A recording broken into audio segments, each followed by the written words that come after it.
Ever heard of the saying, everything good takes time? Nothing that lasts long happens in a hurry. God carefully ensures everything is put in the right position at the right time. This means that certain things need to happen before your blessings come. Let us take a look at the story of Joseph in the Bible. Joseph was hated and despised by his brethren because his father preferred him. It became worse when he shared his dream with them. They were furious and sold him to another land. He suffered, was falsely accused, and went to prison, but he eventually became his people's prime minister and the savior.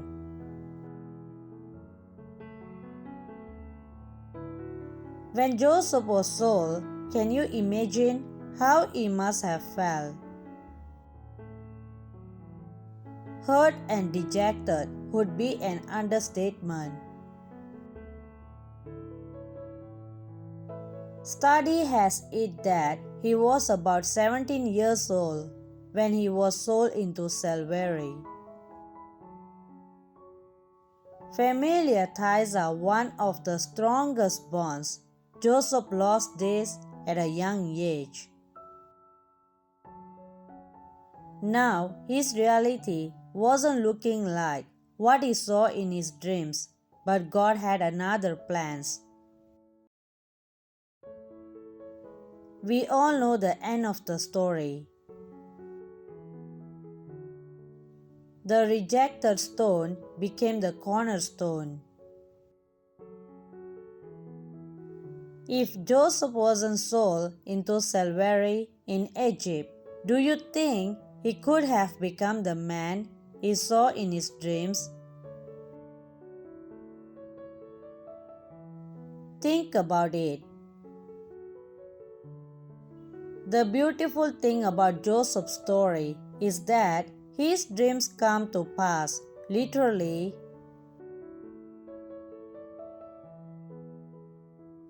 His brothers bow before him after about 17 years. He waited for that long for the manifestation of the hope given to him by God. God gives us dreams and visions that serve as a sign or symbol of what He plans to do, but Joseph's own was exactly as he saw it.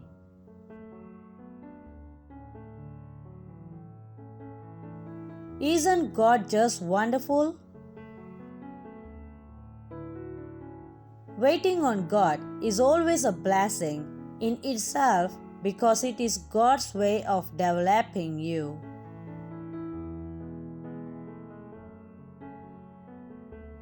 God develops you in faith, trust, and even hope during waiting.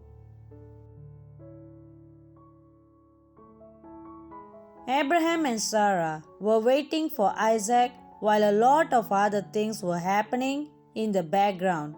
God used this time to build their faith because several years after God made the promise of a son to Abraham, he had not seen the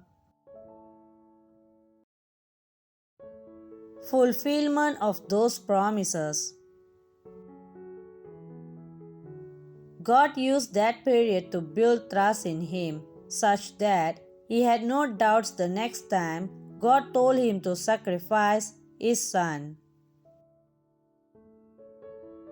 God had been faithful before, he would be faithful now. Proving you. Just like the story of Samuel, who told Saul to wait, 7 days for him to offer the sacrifice in 1 Samuel chapter 13.